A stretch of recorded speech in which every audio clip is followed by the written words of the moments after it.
Buenas tardes, Gilberto Méndez Méndez. Buenas tardes. ¿Cómo le va acá en la ciudad de Salto? Bueno, es un gusto estar por acá. Ciertamente ha sido bueno estar aquí y conocer los músicos de esta ciudad y que me hayan tratado, me hayan acogido como parte de ellos también, por eso me siento contento aquí. Toda una vida dedicada a la música en Cuba. Toda la vida. Primero como músico, después como luthier. ¿Cómo es eso? A ver. Bueno, primero en el año 81, después de la universidad, pues entonces me dedico a la música. Pero la región más musical de Cuba es el oriente cubano. Y del oriente Santiago y Guantánamo. Santiago de Cuba, donde hay tantos ritmos que están ahora mismo huyendo, saliendo del mismo pueblo. Y Guantánamo también con otros géneros también, como el changüí, el kiribá, el nengón. En Santiago está el son montuno, que es el que más me gusta a mí. Y entonces allí me quedé. Empecé a estudiar primero solfeo, empecé a estudiar música, hasta que me integré a una agrupación. Empecé con tríos vocales y de instrumentos, bueno, imitando al principio al trío Matamoros, imitando al trío Los Panchos, a los Tres Haces, a los Tres Reyes. Eran tríos que no eran cubanos, pero estaban en esa época. ¿Estaban de moda? Sí, estaban de moda. Y entonces así comenzó mi pasión en la música. Hasta que un día tuve que arreglar una guitarra mía que se me rompió y la llevé a arreglar a un luthier y el hombre acabó con mi guitarra. No la conocía cuando la recibí. Y entonces aquello me molestó tanto que la rompí. Y cuando la rompí la miré por dentro y dije, pero esto lo puedo hacer yo de fresco. Y entonces me puse poco a poco primero a tratar de juntar maderas que tuvieran la calidad o las proporciones que yo necesitaba, pero me di cuenta que tenía que estudiar, tenía que aprender. Entonces me acerqué a uno de los luthieres más viejos de Santiago que había en esa época, que se llama Alejandro Almenares, que es hijo de Ángel Almenares, uno de los trovadores más grandes que hay en Santiago de Cuba. Ese Gilberto es el que vos salís en un programa, ¿no? Entregándole... Sí, hay un video, el video más reciente de él conmigo fue yo que le hice un tributo, ¿no? Sí, le hice un requinto y se lo regalé antes de venir para acá, prácticamente un mes o dos antes de venir para acá. Y entonces ya yo le había hecho uno a él, que de ahí surge el requintré, el instrumento doble que se toca por los dos lados, que después vamos a hablar de eso si te parece. Que está en la página también, sí, está en las fotos, en Facebook, y está... Es un instrumento que surge también a raíz de aquello, porque yo tenía que hacerle un instrumento a él. Él me pidió, siendo yo alumno de él, que yo le hiciera un instrumento. Para mí eso fue algo grande, porque yo decía, claro, al maestro, pedirle al alumno un instrumento, y como él domina el requinto, la guitarra, el tres, toca todo eso, yo decía, ¿qué le hago? Y entonces hago el comentario en mi casa y mi hijo chiquito, Gilbertico, era chiquito todavía, me dice, papá, hazle 2 en 1. Y yo le dije, tú estás loco, como 2 en 1. Pero aquello me quedó en la mente, digo, 2 en 1. Y empieza en mi mente entonces a trabajar, a tratar de hacer 2 en 1. Y hasta que le hice entonces, ese instrumento se toca por los dos lados. Pero bueno, hablando, yendo al tema que hablábamos sobre la música, me acerco a Almenares, voy a su casa, Alejandro, voy a su casa y él me dice que sí, que si yo quiero ir, que vaya allí y que de paso le ayude y vaya aprendiendo lo que yo pueda.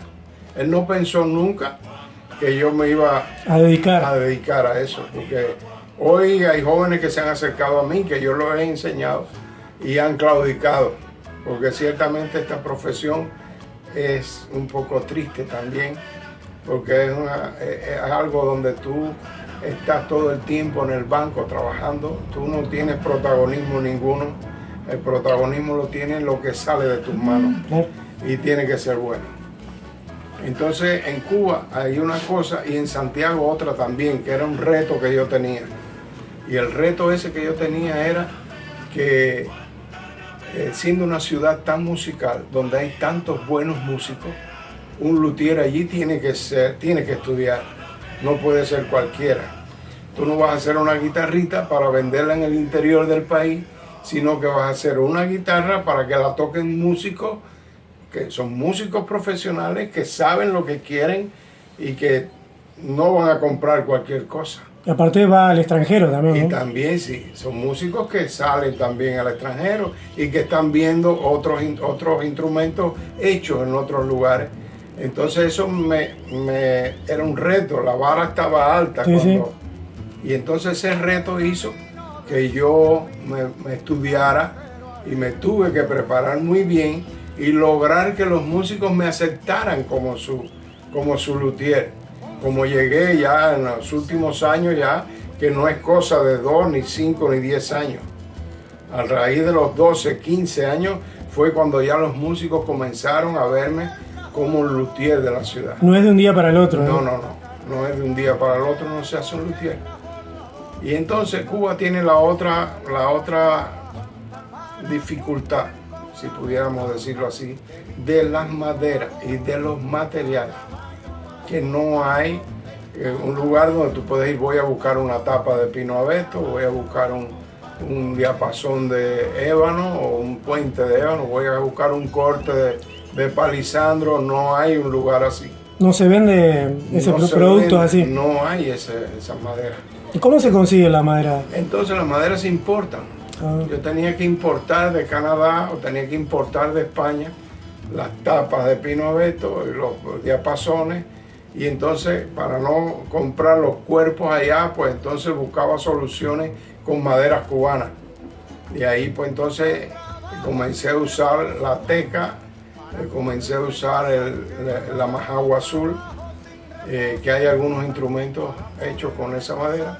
Y entonces le ponía las tapas de pino abeto. Esta madera con el secado que debe tener, un secado de 12, 15 años, para poder hacer un instrumento. Entonces, ¿para que no se raje? Sí, para que no se rajara. Porque eso tuve también al principio, que cuando venían los extranjeros o personas que visitaban Cuba, la ciudad, y querían llevarse un tren o llevarse un laúd, también se me dio eso, que cuando llegaban a su país se le abría el instrumento, se rajaba por el clima, el frío.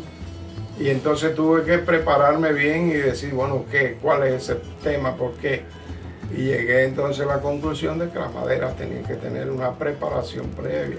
O sea que llegar aquí a este punto de tener ya 33 años de luthier, trabajando ya la madera, ya es hora de que, aunque sea por fuerza, tengo que aprender, tengo que hacer las cosas bien hechas. ¿Cuántos instrumentos ya?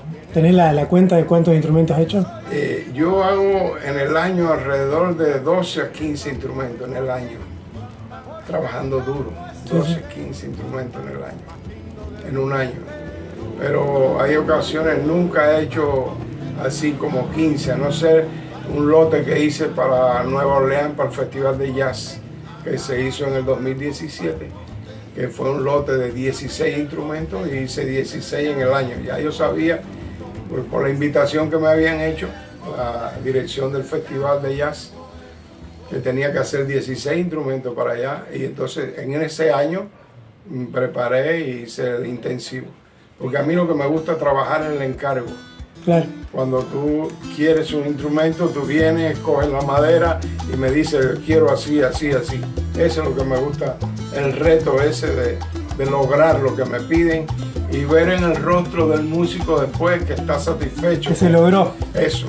Que lo que él me pidió se logró. Yo he visto arreglos, por ejemplo, lo que estás haciendo ahora acá, con una... muy rápido, o sea, nunca había visto arreglar tan rápido. Sí, me gusta arreglar. Y con calidad, ¿no? O sea, te das cuenta de los tantos 30 y pico de años que decís vos de luthier, pero también nos poníamos a pensar con los compañeros músicos de acá, que para Uruguay es algo también sorpresa, porque en realidad nunca nos habíamos enterado que había venido alguien, un luthier cubano, por ejemplo. Sabemos que hay buenos luthieres en Uruguay que hacen guitarra, pero no luthieres que hagan diferentes tipos de instrumentos de cuerda y que aparte arreglen todo aquello que tenga madera y cuerda. Yo puedo arreglar todo, cello, bajo,